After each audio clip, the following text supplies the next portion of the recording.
ध्यान देना, एक बात हम बताते जाते हैं, गोस्वामी जी ने अथवा किसी भी पुराण के पुराणकार ने, भगवान वेद व्यास ने इतने कथानक रखे हैं, ये तीन तीन दृष्टियों से रखे हैं। हमने बार बार इस बात को आपको कहा है।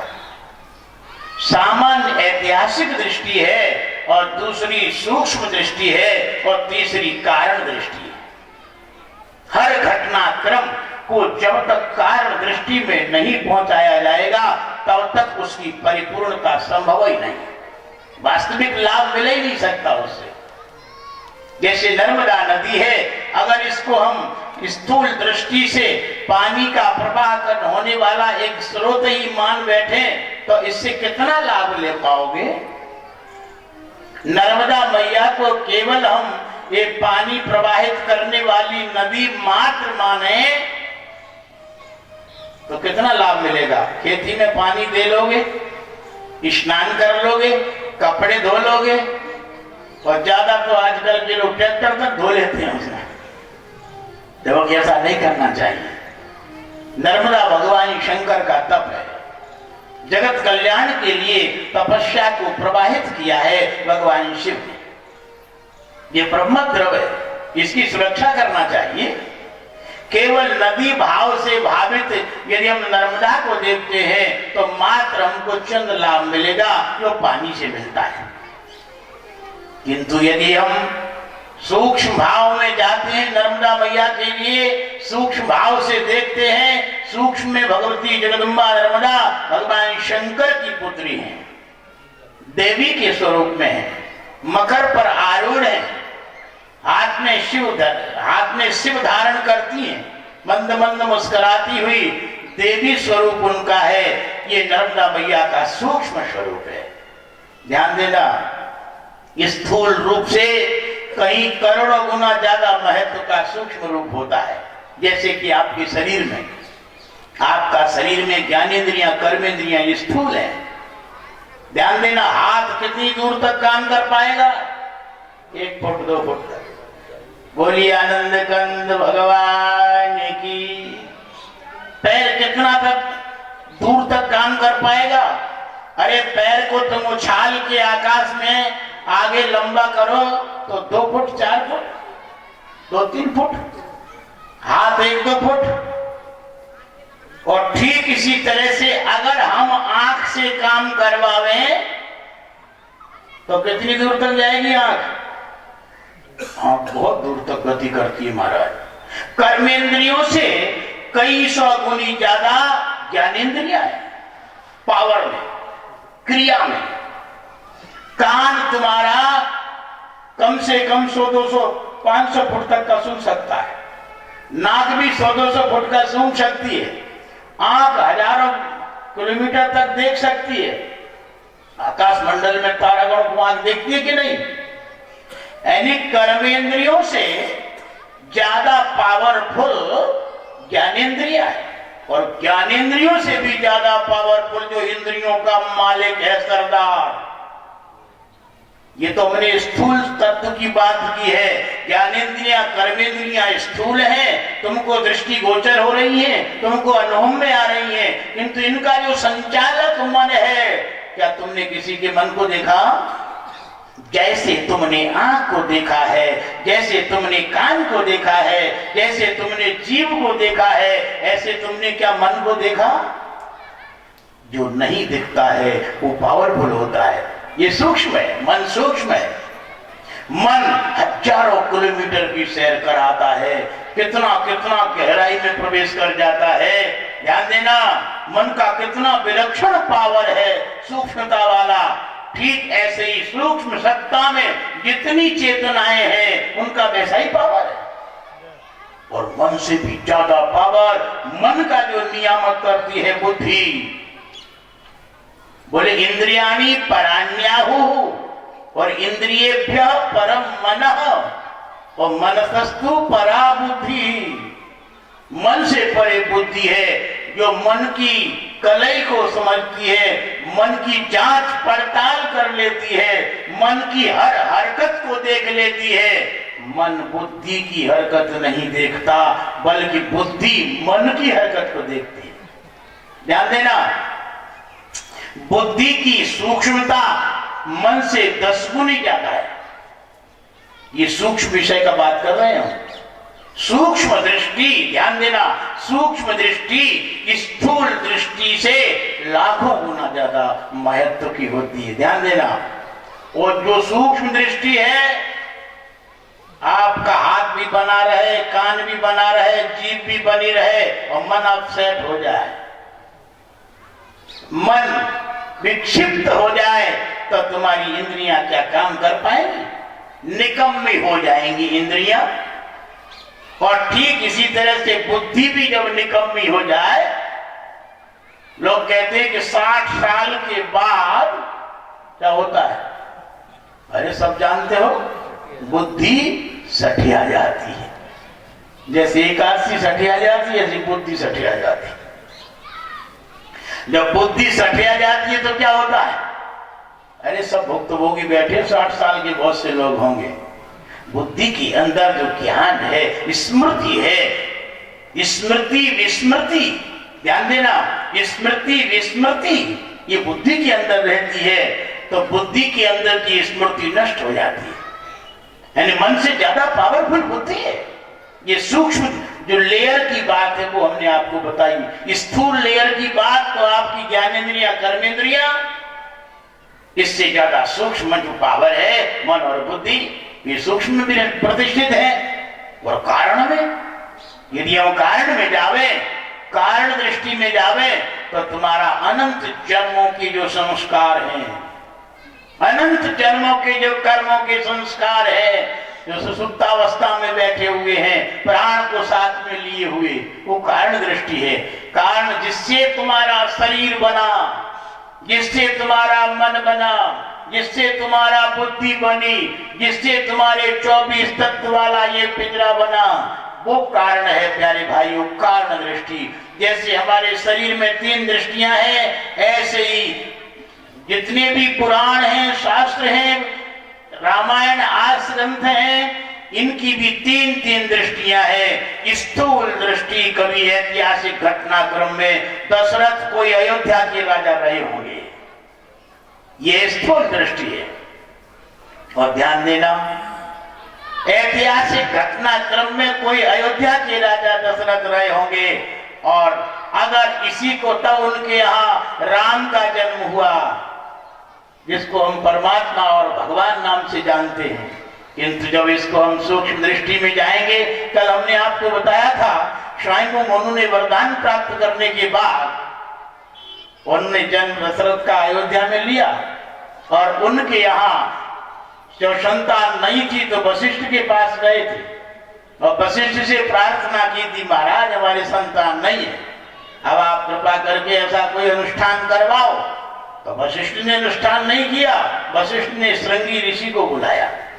ध्यान देना, अगर हम सूक्ष्म दृष्टि में जाएंगे, आध्यात्मिक दृष्टि में जाएंगे, तो अयोध्या क्या है कि एड़ी से लेके चोटी तक तुम्हारा जो पंच भौतिक शरीर है, यही अयोध्या है, यही अयोध्या है। आज नया दर्शन देखो, यही अयोध्या है।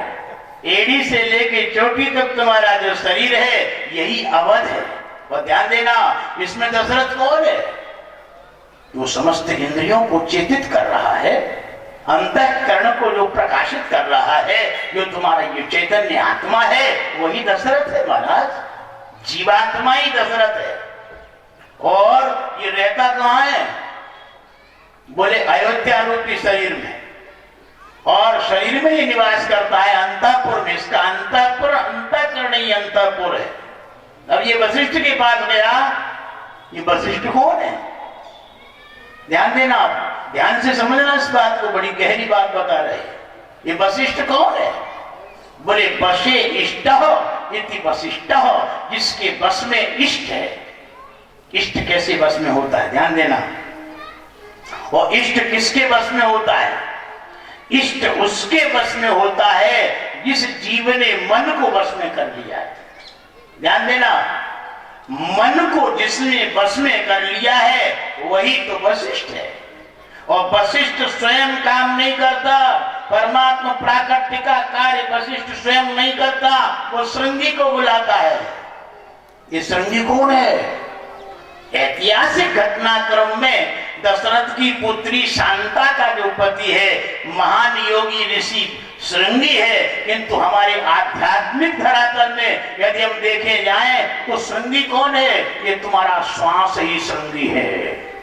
ध्यान देना, श्वास रूपी श्रृंगी ने जब नाम रूपी आहुति जब छोड़ी, आध्यात्मिक यज्ञ हुआ, नाम रूपी आहुति जब छोड़ी गई तो उसमें तीनों शक्तियां प्रकट हुई। तीनों शक्तियां, उपासना शक्ति, भक्ति की शक्ति और क्रिया शक्ति, इन तीनों का मिलान चेतन जीवात्मा दशरथ के साथ हुआ है। जब क्रिया शक्ति का मिलान सांस रूपी श्रृंगी के माध्यम से नाम की आहुति जब छोड़ी गई तो उस समय क्रिया शक्ति ने जब समागम किया जीव रूपी दशरथ से, तो भरत पैदा हो गए। ध्यान देना, ऐसे ही जीव रूपी दशरथ से भक्ति महारानी का समागम हुआ। श्वास रूपी श्रृंगी ने नाम की आहुति जब छोड़ी गई तो उसमें भक्ति का जब समागम हुआ तब ज्ञान घन सीता व राम प्रकट हुए। जब वशिष्ठ के द्वारा संप्रेरित श्वास श्रृंगी, वशिष्ठ के द्वारा, वशिष्ठ माने मन के द्वारा संप्रेरित जो श्वास है वो नाम रूपी आहुति पल पल पर आध्यात्मिक दृष्टि से वो हवन कुंड में छोड़ने लग गए। तो क्या हुआ?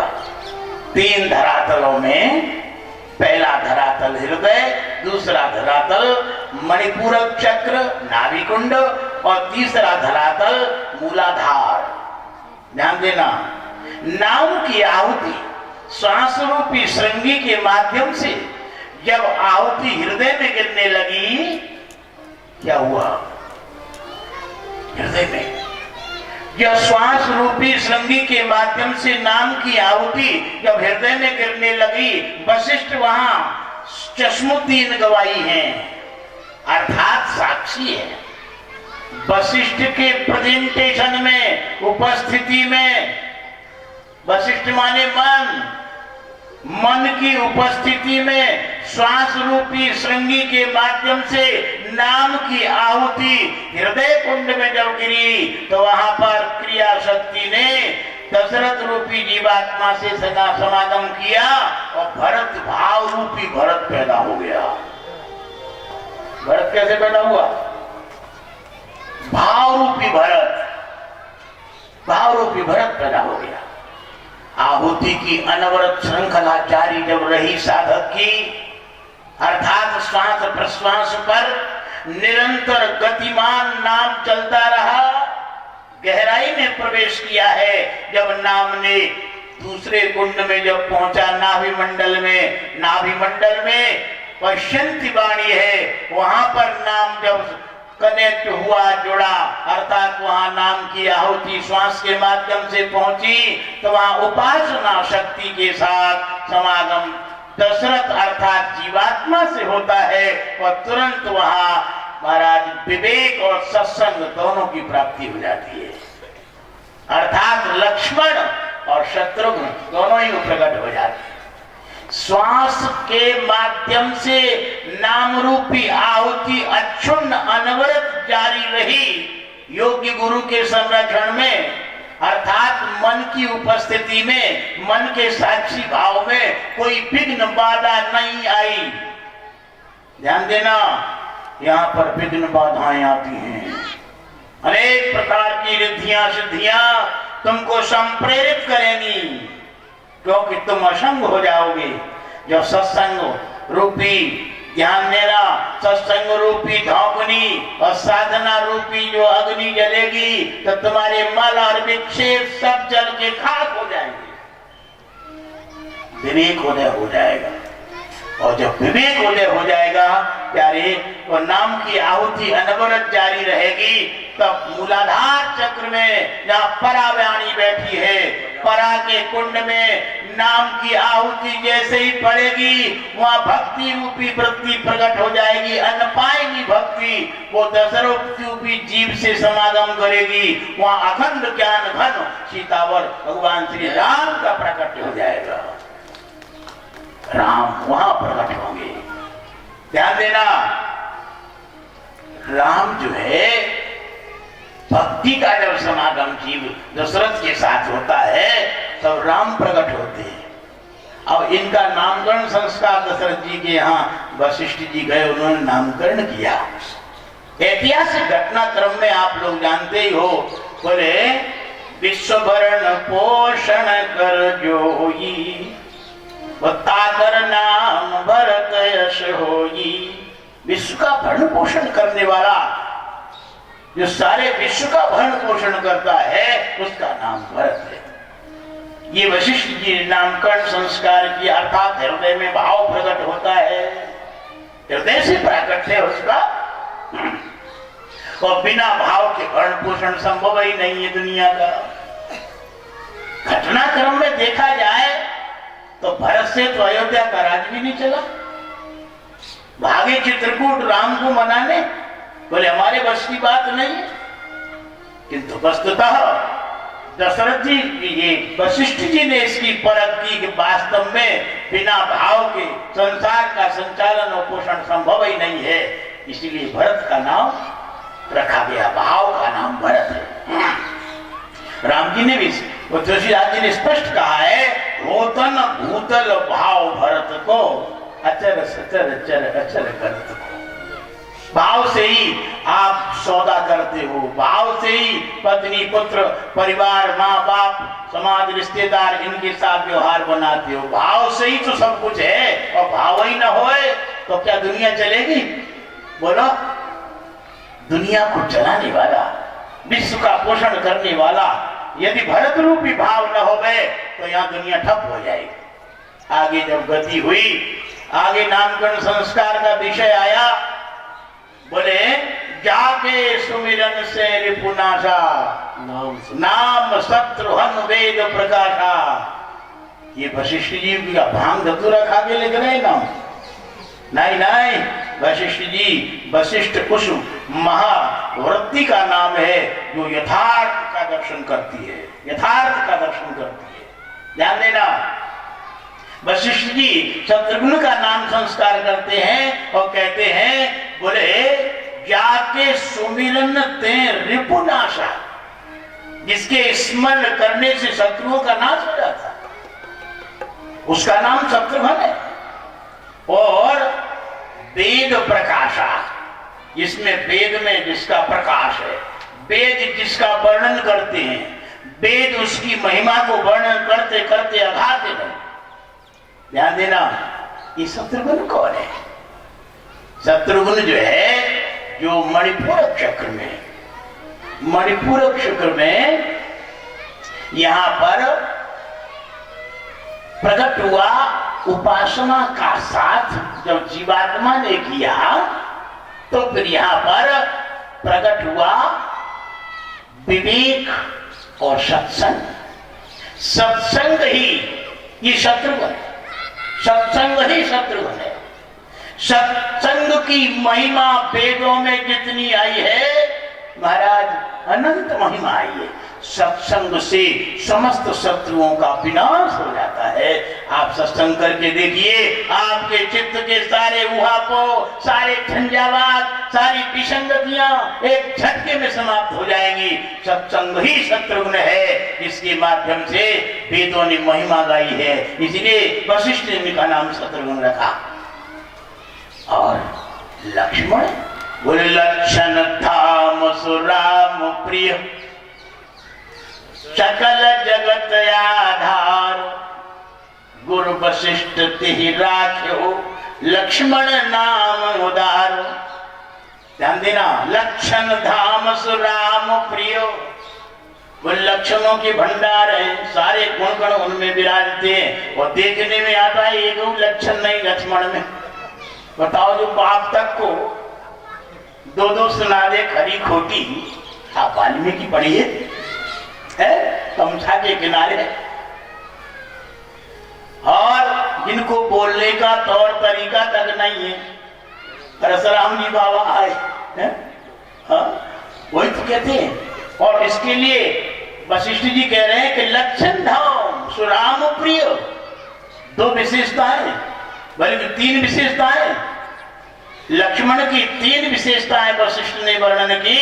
सबसे पहली विशेषता बताते हैं लक्षण धाम, सारे गुणों के आश्रय, राम प्रिय अर्थात अखंड ज्ञान के अत्यंत प्रेमी, सच्चिदानंद के अत्यंत प्रेमी निकटवर्ती, और सकल जगत आधार, सारे विश्व ब्रह्मांड के आधार है वो, ऐसे का नाम लक्ष्मण रखा। ये कौन है? इसी का नाम विवेक है। विवेक, ध्यान देना, वैराग्य और विवेक यही लक्ष्मण है। विवेक से ही सारा विवेक भगवान को अत्यंत प्रिय है, और विवेक में ही सारे सद्गुणों का निवास है। सारी सृष्टि जगत का यदि आधार है तो विवेक ही है। विवेक से ही तो सब कुछ होता है। तो इस तरह से दोनों का नामकरण किया। और अंत में जब श्वास की आहुति, नाम की आहुति श्वास के माध्यम से मन की उपस्थिति में जब मूलाधार चक्र में पहुंची, ध्यान देना, कोई समझदार साधक होंगे, कोई संस्कारी होंगे, इस व्याख्यान को सुनकर के उनकी आंखें खुल जाएंगी। ध्यान देना, मन की उपस्थिति में श्वास के माध्यम से नाम की आहुति अनवरत चलते चलते चलते चलते मूल आधार में जब पहुंच जाती है, जहाँ परावाणी बैठी है, और परावाणी से जब कनेक्ट हो जाती है, एक क्षण में स्पार्किंग होती है, और विराट जो परमात्मा का सुप्रीम पावर है, अखंड सच्चिदानंद घन परमात्मा राम प्रकट हो जाता है। राम प्रकट हो जाता है। ध्यान देना, राम का नामकरण किया। वो राम कौन है? बोले राम के विषय में वशिष्ठ जी नामकरण संस्कार करते हैं। जो आनंद सिंधु सुख राशि, वसी करते त्रैलोक सुपासी, सो सुख धाम राम यश नाम, अखिल लोक दायक विश्राम। राम कोई सामान्य जो सुख धाम, बोले सुख का भंडार है, जो आनंद सिंधु सुख राशि, जो आनंद का सिंधु है और सुख की जो राशि है, जिसकी एक आनंद सिंधु के बिंदु से, आनंद सिंधु के बिंदु से अनंत कोटि ब्रह्मांड सुखी हो रहे हैं। वो सुख का धाम, सुख का घर, वो है परमात्मा भगवान श्री राम, जो प्रकट हुआ है मूलाधार में। प्यारे भाइयों, ये अवतार का यथार्थ स्वरूप है। प्यारे भाइयों, तब परमात्मा प्रकट हो जाते हैं।